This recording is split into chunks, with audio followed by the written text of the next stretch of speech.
Oi, gente, tudo bem? Aqui é o professor Marcel.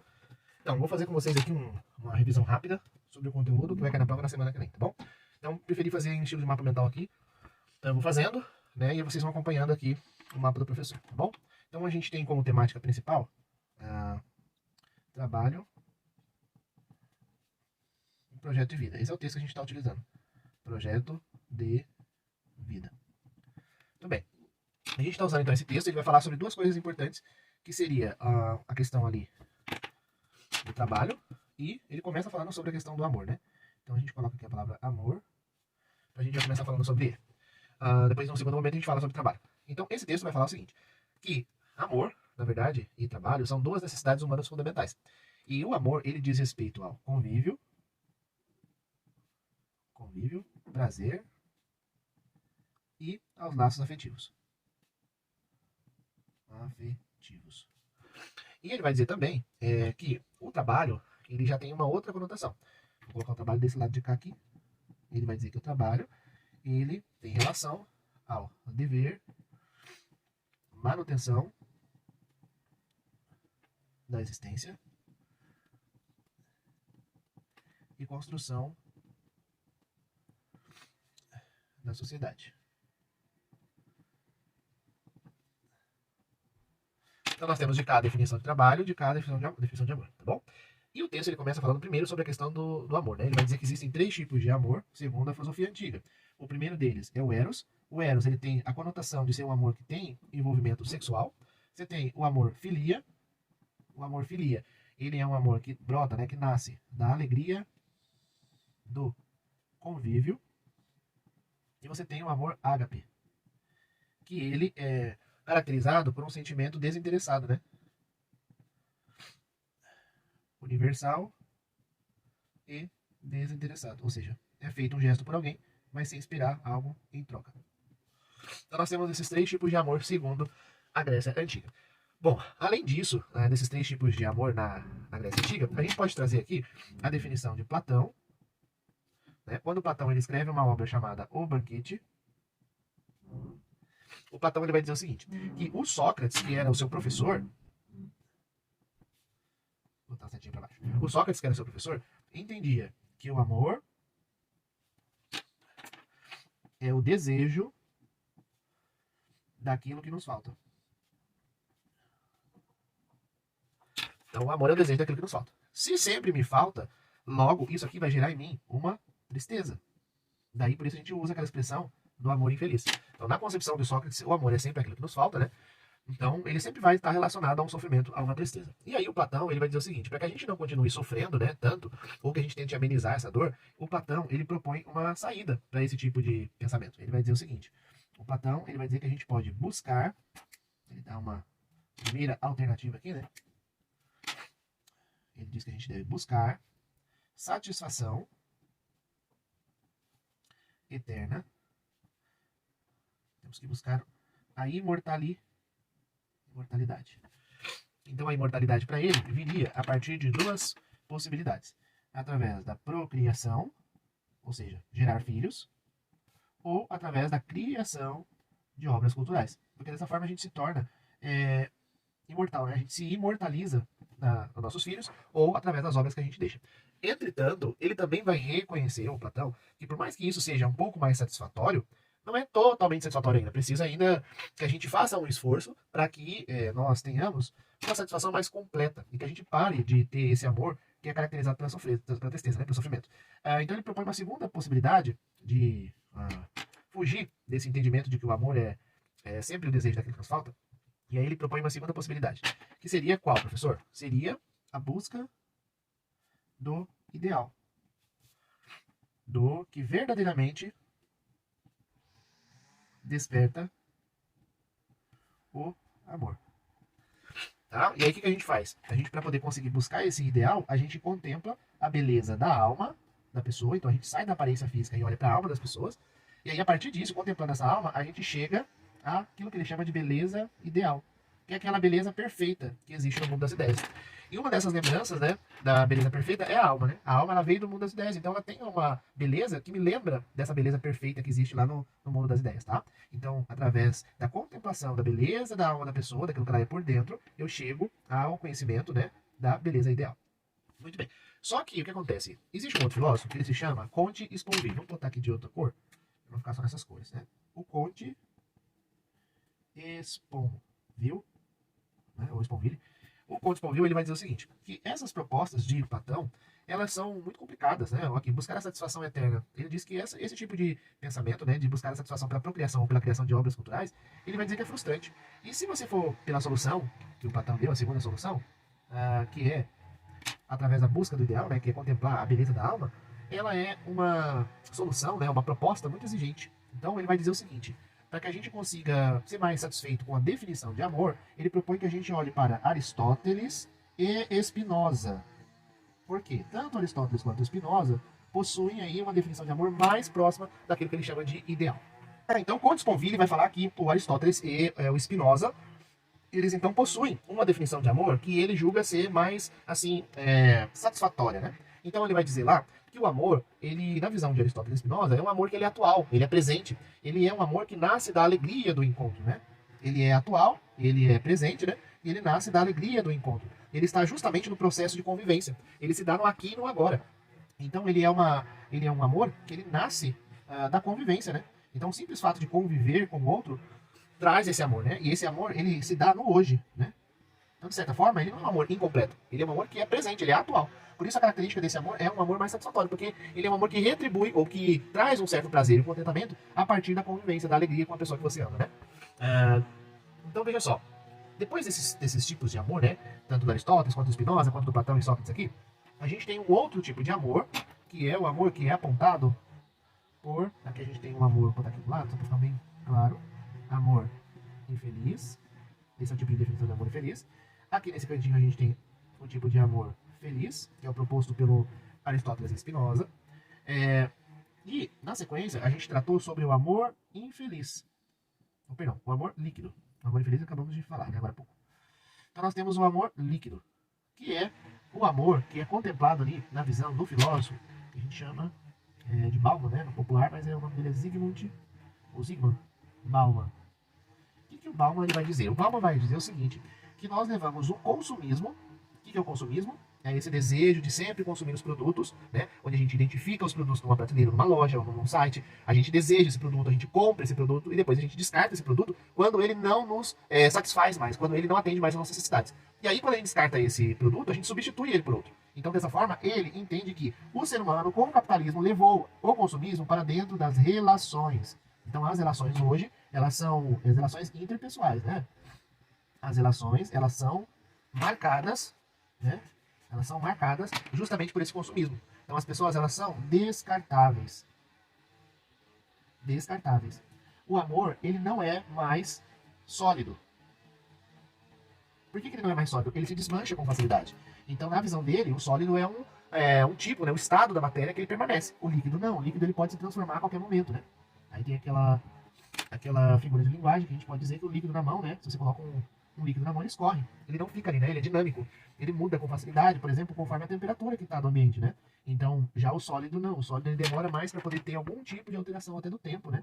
Ou da temperatura. Então, para ele, hoje o amor não é mais sólido, mas o amor é líquido. Ele passou a ser um amor líquido, tá?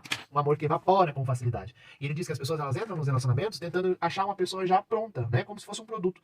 E aí elas acabam se frustrando, porque as pessoas, elas não estão prontas. Elas estão sempre em processo de construção.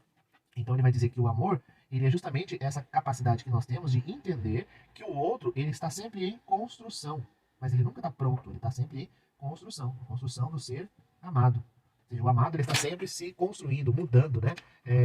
Tendo aí essas mudanças que são constantes. E a gente tem que entender isso. Faz parte. Uma hora, em algum aspecto da vida, esse amado, né? Ele é um pouco mais imaturo. Em outras partes, ele já é um pouco mais maduro. Então a gente tem que entender que a pessoa tem esse tempo para se autoconstruir, tá bom? Então ele entende isso. Para que eu tenha a paciência, né, de amar, né, para que eu preciso, né, de fato ter para que esse amor continue existindo dentro de mim.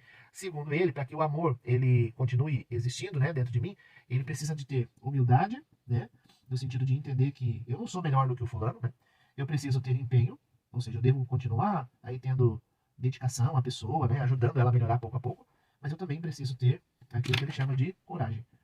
Eu preciso ter coragem para sempre enfrentar os obstáculos que se dão dentro de um relacionamento. Por quê? Porque o outro, ele não é alguém que está pronto, né?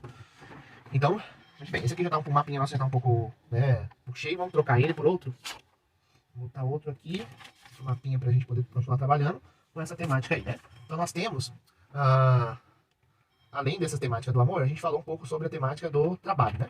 Então a temática do trabalho que nós vamos abordar agora, vou botar aqui, que seria aí a segunda parte, né? Muito bem, então, o que o texto define para nós? Que trabalho é toda atividade, toda ação, né, do ser humano que usa as suas energias, né? Vou botar aqui suas energias, usando, busca atingir um objetivo. Então, o ser humano, ele usa as suas energias, né? Toda ação que o ser humano pratica, que usa as suas energias para buscar um objetivo, a gente chama isso, pelo menos de acordo com o texto, de trabalho. Poxa, escovei os dentes. Qual é o objetivo dessa minha ação, dessa minha atitude? Estou escovando os dentes para que eu consiga conservá-los, né? Saudáveis. Então, dessa forma, eu posso dizer que é um trabalho. Eu estou cozinhando. Para que você está cozinhando? Eu estou cozinhando para me alimentar ou para vender e ganhar dinheiro. Também pode ser considerado um trabalho. Então, não é um trabalho só que é remunerado, mas é toda a ação que eu tenho que eu estou, de fato, buscando atingir um objetivo. Eu uso as minhas energias, né, para que eu possa, de fato, atingir um objetivo. E o Marx, ele vai dizer o seguinte, o Marx, ele vai dizer, o filósofo Marx, ele vai dizer que o trabalho, ele é o elemento principal que vai nos distinguir, né, de outros animais. Então, o trabalho, né, segundo o Marx, ele vai nos distinguir, é o elemento, né, que nos distingue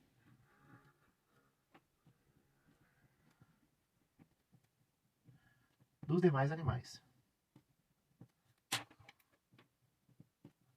Certo? Então essa é a visão do Marx aí. A gente tem até aquele exemplo ali do homem e da abelha, né? O homem, ele vai o quê? Fazer o quê? O homem, ele sempre pensa um projeto, né? Ele projeta, ele se planeja, e aí ele executa. O ser humano, ele executa o projeto. E ele pode também aprimorar, né? Ele executa, ele pode aprimorar. Né? Isso é o SH aqui, que é ser humano. O ser humano, ele pode fazer isso e faz, né? Em contrapartida, um animal, ele somente executa aquilo que é o seu instinto. Instinto animal.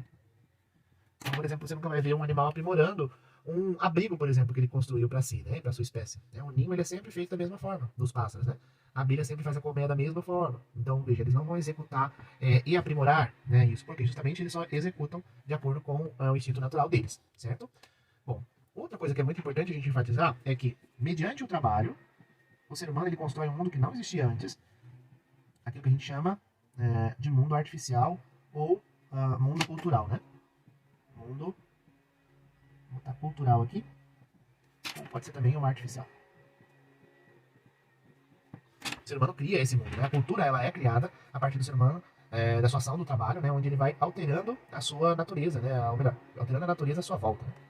E aí, quando a gente fala de trabalho, a gente pode fazer um resgate do trabalho do ponto de vista histórico. Né? Se a gente tem essa concepção de que o ser humano, ele alterou a natureza à sua volta, melhor dizendo, né? Como é que se deu esse processo? Foi sempre assim? O ser humano sempre entendeu que ele estava, de fato, fazendo cultura e, de fato, o ser humano, ele tinha sempre o mesmo entendimento sobre o que era a função do trabalho? O trabalho tinha sempre a mesma finalidade em todos os tempos, todos os períodos históricos? Isso é óbvio que não, né?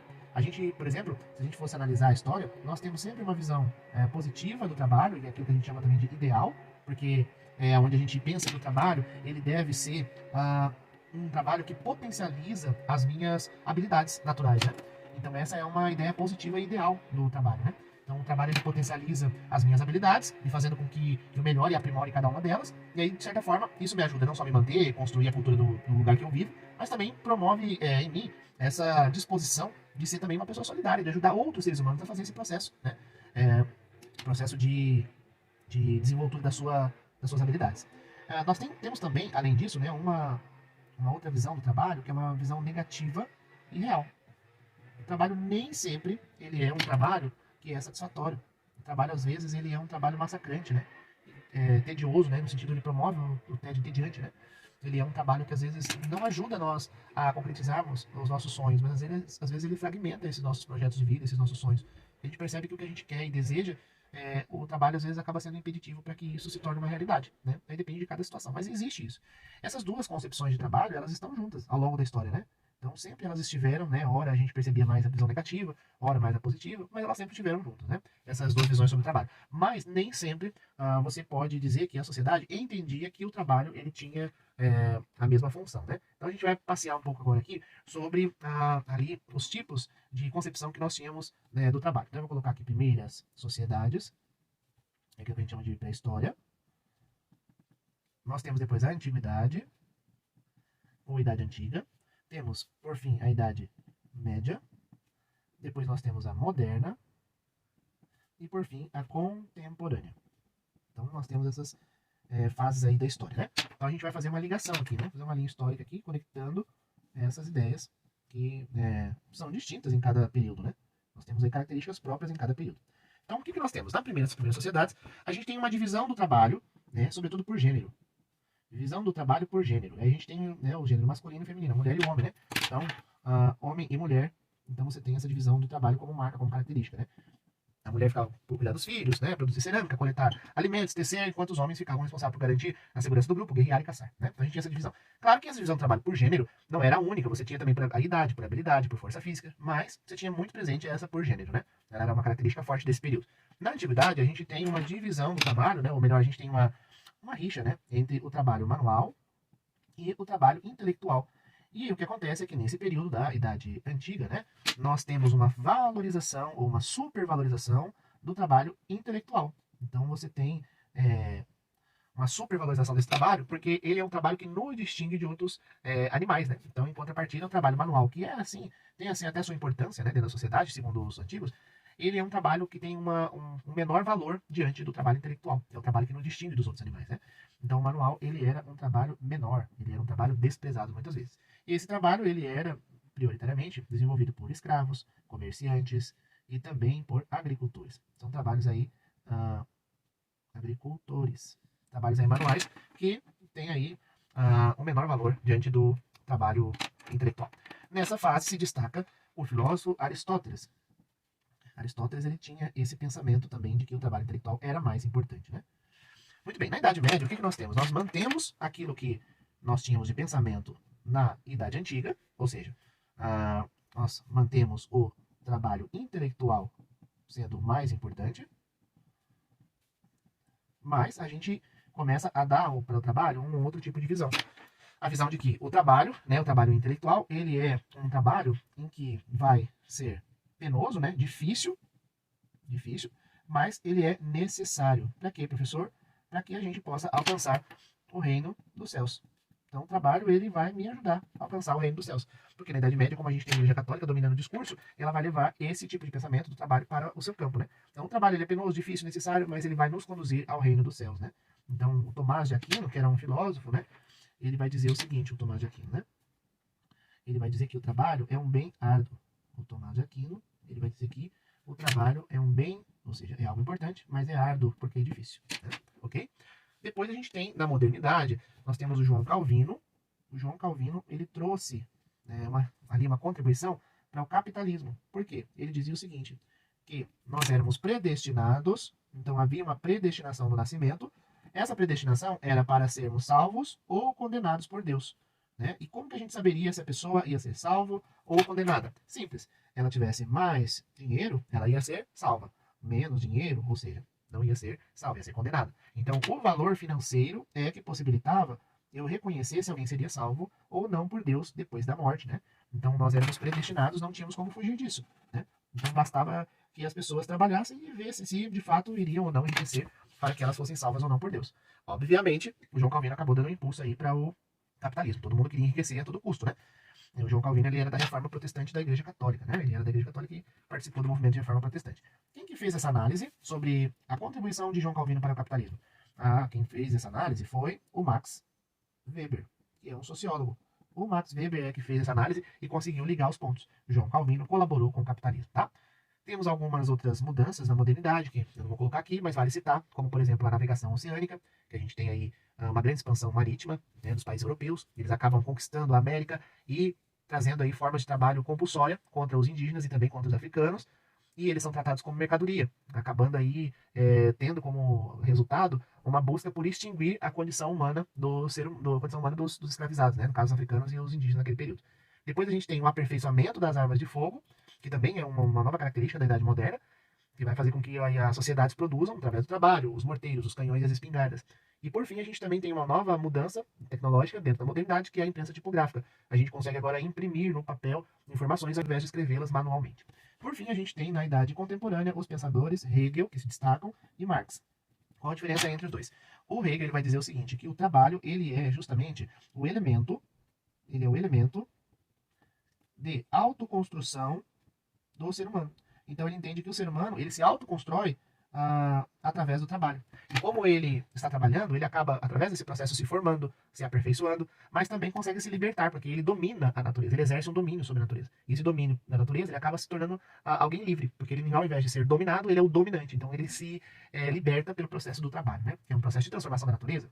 Já o Marx ele vai fazer uma outra análise. O Marx ele vai entender que, na verdade, o ser humano, né, o trabalhador, ele, num determinado momento, sobretudo ali no período da modernidade, que é quando já no final da 1789, né, a gente já começa ali os primeiros movimentos para a Revolução Industrial. Então ele entende que com o capitalismo, né, o surgimento do capitalismo, faz com que o trabalhador, né, que antes tinha sua própria fábrica, a sua própria produção, ele perde, né, os seus meios de produção. Perde seus meios de produção. Como assim, professor? Então, o que acontece? Ele vai entender que alguém que antes tinha uma sapataria, por exemplo, ele tem que fechar a sua sapataria porque ele não consegue concorrer com as indústrias, né? E aí ele acaba se empregando nas indústrias, né? Então ele vende a sua força de trabalho, que é a única coisa que ele resta. E aí o que acontece é que ele não recebe um salário digno por isso, né? O trabalhador ele vai lá, se vende com relação ao seu tempo e à sua força de trabalho, né? E ele não recebe um valor digno por isso, né? Ele não recebe nem os lucros por aquele trabalho que ele está exercendo. E aí o que acontece? Esse processo de perder os meios de produção, né? Ou seja, de não conseguir competir com a empresa e não conseguir, às vezes, produzir seus bens e vendê-los, como era no passado, faz com que o ser humano acabe se empregando na fábrica por um baixo valor, né? E ele diz que esse processo da perda dos meios de produção é a alienação. É o que ele chama de alienação. O ser humano se torna alienado, separado, né? A alienação é a ação de separar. Separado dos produtos que ele antes fabricava, né? Então ele perde os meios de produção, ok? Muito bem, agora que a gente já terminou, né, que a gente vai terminar e encerrar por aqui, eu vou passar nesse momento para fazer com vocês as questões de 1 a 19 que eu tinha passado para vocês resolverem, né, como preparação para essa prova. Então, vamos lá.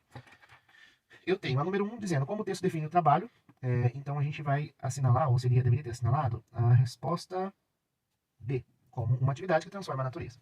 Qual o significado da palavra energia no contexto do texto? É a capacidade para realizar uma obra, né, ou alguma coisa, né? Então você tem alguma capacidade para realizar algo, então é chamado de energia.